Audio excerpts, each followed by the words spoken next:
प्रिय छात्रों, फिर से आगे क्लासेस में आपका स्वागत है।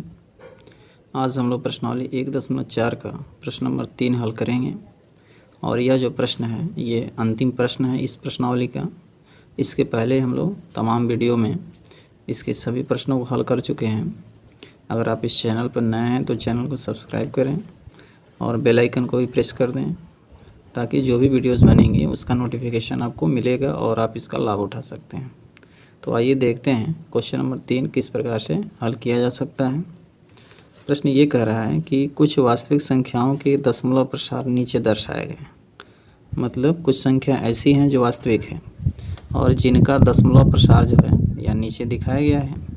प्रत्येक स्थिति के लिए निर्धारित करना है कि यह जो संख्या दी गई है वह परिमेय संख्या है या नहीं है। मतलब जो संख्या आपके सामने यहाँ दिया गया है उसको दिखाना भी है कि वह परिमेय संख्या है या नहीं है। यदि यह परिमेय संख्या है और P/Q के रूप की है तो Q के अभाज्य गुणनखंडों के बारे में आप क्या कर सकते हैं। तो आप जानते हैं कि कोई भी परिमेय संख्या होती है उसको P/Q के बारे में लिख सकते हैं। कोई भी परिमेय संख्या जो होती है उसे P/Q के रूप में लिख सकते हैं। और Q का जो अभाज्य गुणनखंड होता है ना वह 2 होता है या 5 होता है या 2 तथा 5 दोनों के गुणनफल के रूप में होता है। तो आइए देख लेते हैं कि यह जो प्रश्न है किस तरह से हल किया जाएगा। पहला जो प्रश्न आपके सामने दिख रहा है ना 43.1 2 3 4 5 6 7 8 और 9। ये जो प्रश्न है ये शांत दशमलव में है कि नहीं है। देखिए दशमलव के बाद जो संख्या आ रही है ना 1 से लेकर 9 तक जो संख्या आई है इसके बाद से आगे कोई संख्या नहीं है। इसका मतलब ये हुआ कि यह जो दशमलव के बाद जो संख्या किसी स्थान तक जाने के बाद अगर रुक गई है तो समझिए कि उसका शेषफल 0 है, अर्थात वह एक शांत दशमलव में होगा। तो शांत दशमलव में बताया जा चुका है कि कोई भी संख्या शांत दशमलव में होगी तो वह संख्या परिमेय संख्या होती है। जैसे मान लीजिए कि 4.53, इसके बाद कोई संख्या नहीं है तो यह है शांत दशमलव के रूप में। क्यों? देखिए इसको जो है अगर हम फ्रैक्शन के रूप में लिखें इस तरह से तो दशमलव के बाद से 2 अंक है तो नीचे 100 लिख देंगे और 100 का जो अभाज्य गुणनखंड होता है, ठीक है, तो आप लिख सकते हैं 2 गुणे 5, ठीक है ना, और 2 गुणे 5 का वर्ग। इसका मतलब ये हुआ कि 2 5 10 कर देंगे, 10 का वर्ग कर देंगे तो कितना हो जाएगा? 100 हो जाएगा। तो इस संख्या का जो अभाज्य गुणनखंड है वह 2 और 5 दोनों के गुणनफल के रूप में है, इसलिए यह शांत है। और जब ये शांत होगा तो कोई भी शांत जो संख्याएं होती हैं वह क्या हो जाती है? परिमेय संख्या हो जाती है ना। तो आप देख सकते हैं कि पहली जो संख्या है कि दशमलव के बाद कुछ स्थान तक गई है और उसके बाद से आगे नहीं गई है। इसका मतलब ये दी हुई जो संख्या है ये शांत दशमलव में होगा और जो शांत दशमलव में होगा वह परिमेय संख्या होती है। तो आइए इसको दशमलव के रूप में हाँ दिया हुआ है तो उसको हम P/Q के रूप में बदल लेते हैं और फिर जो है Q का अभाज्य गुणनखंड जांच करके देखते हैं कि क्या इसका जो गुणनखंड है या तो 2 है या 5 है या 2 तथा 5 दोनों का क्या हो जाए? गुणनफल हो जाए। आइए पहला प्रश्न जो है हल करते हैं।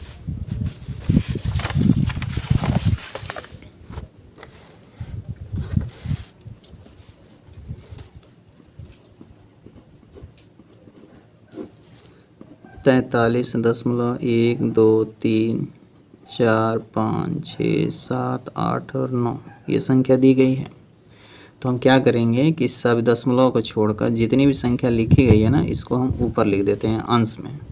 43 1 2 3 4 5 6 7 और 8 ये हमने अंश में लिख दिया, दशमलव को हटा दिया। अब क्या करेंगे नीचे कि दशमलव के जगह पर 1 लिखेंगे, दशमलव के जगह पर 1 लिखेंगे और दशमलव के बाद जितनी भी संख्या दाहिने तरफ दिख रही है उतना हम इसमें क्या करेंगे? 0 बढ़ा देंगे, है ना। तो 1 से लेकर 9 तक की संख्या है तो हम इसमें कितना 0 बढ़ाएंगे? 9 0। इस तरह से हम 9 0 बढ़ा देते हैं, ठीक है। अब देखिए क्या करेंगे। जब 9 0 बढ़ा देते हैं तो हम इसको लिख सकते हैं 43 1 2 3 4 5 6 7 और 8। अब यहाँ लिख सकते हैं 10 की घात 9, ठीक है ना। अगर 1 के बाद से 9 0 है तो हम 10 की घात 9 लिखेंगे। 10 की घात 9 लिखने का मतलब ये हुआ कि 1 के बाद से 9 0 है। जितने जीरो रहते हैं उतना ही 10 लेकर उस पर घात चढ़ा देते हैं, ठीक है ना। अब इसके बाद हम क्या करेंगे, 4 3 1 2 3 4 5 6 7 8 और 9 ये हम लिख लेते हैं पहले, ठीक है ना, इस तरह से। अब क्या करेंगे कि हम इस 10 को 2 गुणे 5 लिख सकते हैं और इस पर 9 घात दिखा सकते हैं, ठीक है। फिर जो है इसको हम ऐसे लिख सकते हैं 43 1 2 3 4 5 6 7 8 और 9, और इसको लिख सकते हैं 2 पर 9 घात और 5 पर 9 घात, ठीक है ना। आप देख सकते हैं कि जो ये संख्या दी गई है इसके दशमलव के बाद 9 तक जाने के बाद से संख्या स्टॉप हो गई है, अर्थात यहाँ पर जो हर होगा उसका जो गुणनखंड होगा या तो 2 होगा या 5 होगा या 2 तथा 5 का गुणनफल होगा। तो यहाँ पर हम देख रहे हैं कि इसको जब हमने भिन्न में बदला तो सभी संख्याओं को ऊपर लिख दिया गया, दशमलव की जगह पर 1 लिखा गया और जितने इधर अंक है उतने 0 लिखा गया। तो 1 2 3 4 5 6 7 8 9, 1 2 3 4 5 6 7 8 9, 9 अंक है तो 9 जीरो। अब 9 जीरो है ना तो 10 की घात 9 बनाते हैं इसको, जितने जीरो रहते हैं उतना ही 10 का घात लगाते हैं। अब 10 को जो है हम 2 गुणे 5 लिख सकते हैं, 2 गुणे 5 और यहाँ 9 घात है तो 2 गुणे 5 लेकर इस पर 9 घात लगा देंगे। फिर उसके बाद से क्या करेंगे कि ब्रैकेट हटा देते हैं, और जब ब्रैकेट हटाते हैं तो यह जो 9 घात है ना 2 पर भी आ जाएगा और 9 जो है 5 पर भी आ जाएगा, तो 2 की घात 9 और 5 की घात 9। तो आप यहाँ से स्पष्ट देख सकते हैं कि जिस संख्या का अभाज्य गुणनखंड, हर का जो अभाज्य गुणनखंड है वो या तो 2 हो या 5 हो या 2 तथा 5 दोनों का गुणनफल हो, तो वह एक शांत दशमलव होता है, और जब शांत दशमलव होता है तो वह एक परिमेय संख्या हो जाती है, ठीक है। तो वही चीज़ यहाँ लिख देंगे, यहाँ लिख देंगे P/Q, ठीक है। चूँकि हर का अभाज्य गुणनखंड 2 पर m घात गुणे 5 पर n घात के रूप का है, अतः इसका दशमलव प्रसार शांत है और यह एक परिमेय संख्या है। यही क्या है बताइए, परिमेय संख्या है। तो जब हर का अभाज्य गुणनखंड 2 पर m घात और 5 पर n घात के रूप में है तो इसका दशमलव प्रसार शांत होगा, जब शांत होगा तो वह एक परिमेय संख्या हो जाएगी, और जब परिमेय संख्या होगी तो उसे क्या कर सकते हैं, P/Q के रूप में लिख सकते हैं, ठीक है। तो पहला प्रश्न आपका हल हो गया। आइए ना प्रश्न नंबर जो है 2 देखते हैं। प्रश्न नंबर जो 2 है 0.12 0 फिर 1 2 0 0 फिर 1 2 0 0 0 फिर 1 2 0 0 0 0 और इस तरह से ये चलता जा रहा है। आप देख सकते हैं कि यह जो संख्या है दशमलव के बाद जो संख्या आ रही है वह रिपीट नहीं कर रही है, डिफरेंट संख्या आ रही है ना। तो इस तरह की जो संख्या आती है उसको कहते हैं अशांत अनावर्ती, है ना। 2 तरह की संख्याएं होती हैं, एक अशांत होता है, देखिए यहाँ पर 3.454545 इस तरह से जब रिपीट करेगा तो इसको कहते हैं अशांत आवर्ती। जो रिपीट कर रहा है आवर्त के रूप में आ रहा है, एक निश्चित क्रम को दोहरा रहा है, तो इसको आवर्ती कहेंगे। और जब अशांत आवर्ती होता है तो वह परिमेय संख्या होती है, परिमेय संख्या। और जब शांत दशमलव होता है तो भी वह परिमेय संख्या होती है।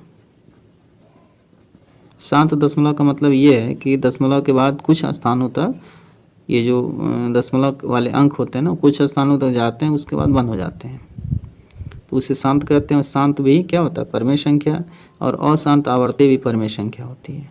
लेकिन अगर अशांत अनावर्ती है, जैसे 3 के बाद से 1 4 आ जाए, फिर 0, फिर 1 4 00, फिर 1 4 000, फिर 1 4 40, तो आप देख सकते हैं ना, रिपीट नहीं कर रहा है, अर्थात अलग अलग। जैसे 1 और 4 के बीच में, 1 और 4 के बीच में 1 ज़ीरो है, 1 और 4 के बीच में यहाँ 2 ज़ीरो हो जा रहा है, 1 और 4 के बीच में यहाँ 3 ज़ीरो हो जा रहा है, मतलब गैप आ रहा है, ज़्यादा संख्याओं गैप आ रहा है, रिपीट नहीं कर रहा है। रिपीट कर रहा है लेकिन क्या कर रहा है कि कुछ स्थानों का गैप आता जा रहा है, मतलब संख्याएं बढ़ती चली जा रही हैं।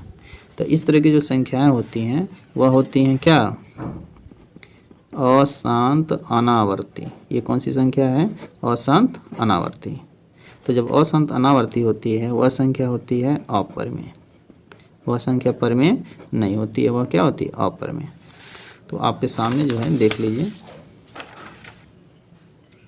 कि दशमलव के बाद जो संख्या आ रही है, ठीक है, वह रिपीट नहीं कर रही है, बल्कि अलग अलग संख्या आ रही है। यहाँ 1 ज़ीरो है, यहाँ 2 ज़ीरो हो गया, यहाँ 3 ज़ीरो, फिर यहाँ 4 ज़ीरो, ठीक है। तो लिख देंगे चूँकि इसका दशमलव प्रसार अशांत अनावर्ती है,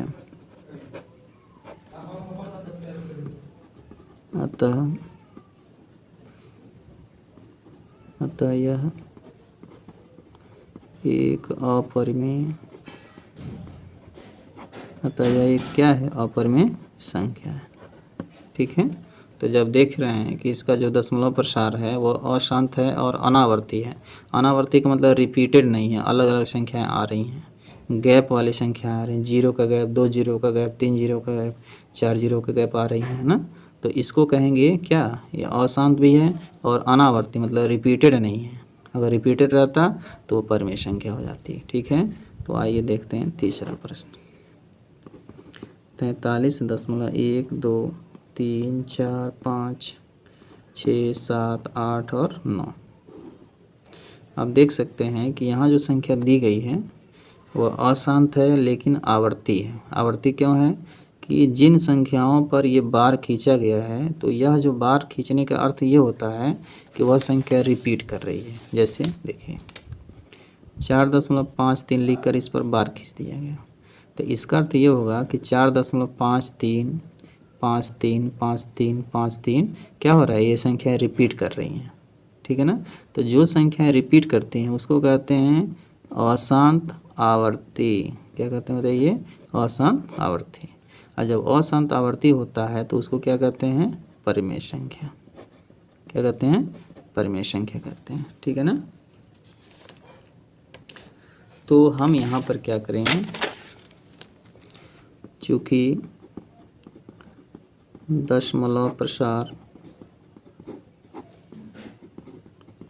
अशांत आवर्ती है ना, चूँकि दशमलव प्रसार क्या है, अशांत आवर्ती है, अतः यह एक परिमेय संख्या है। यह क्या है बताइए, परिमेय संख्या है। तो जो संख्याएं अशांत होंगी लेकिन आवर्ती होंगी तो वह परिमेय संख्या होगा। जो संख्याएं अशांत है लेकिन अनावर्ती होंगी, अनावर्ती मतलब रिपीटेड नहीं होगा, गैप आता जाएगा संख्याओं के बीच में, तो उसको अपरिमेय कहते हैं, ठीक है। यहाँ देखिए ये शांत दशमलव है, तो शांत दशमलव भी परिमेय संख्या होती है, तो इसको यहाँ पर ऐसे लिखा गया है ना। तो एक बार जो है आप एक बार शुरू से देख लीजिए और इसका स्क्रीनशॉट लेकर जो है अपनी कॉपी में इसको कंप्लीट कर लीजिए।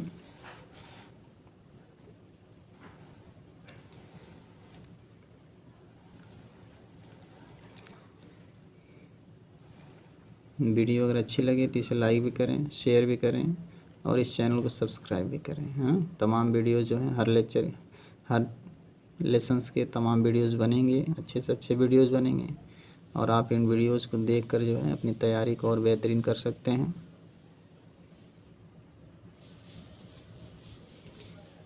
तो यह जो प्रश्न है अच्छे से हल कर दिया गया कि जो संख्याएं शांत होंगी परिमेय संख्या होगी, जो संख्याएं अशांत होंगी और आवर्ती होंगी वो भी परिमेय संख्या होंगी, लेकिन जो संख्याएं अशांत है लेकिन अनावर्ती हैं वह परिमेय संख्या नहीं है, वो क्या होती हैं, अपरिमेय संख्या होती हैं, ठीक है। तो इस तरह से आपने देखा कि पहली जो संख्या थी वो परिमेय थी क्योंकि वह क्या है, शांत दशमलव के रूप में, ठीक है। दूसरी संख्या क्या थी, अपर में थी, क्योंकि ये जो संख्याएं हैं अशांत तो है लेकिन अनावर्ती है, रिपीटेड नहीं है, इसीलिए ये अपर में संख्या हो जाती है। और जिन संख्याओं को ऊपर बार खींच दिया जाता है तो वह संख्याएं रिपीट करती हैं, अगले स्टेप में रिपीट करती हैं, तो ऐसी संख्याओं को हम कहते हैं अशांत आवर्ती संख्याएं। और अशांत आवर्ती संख्याएं भी क्या होती हैं? परमेय संख्याएं होती हैं। ठीक।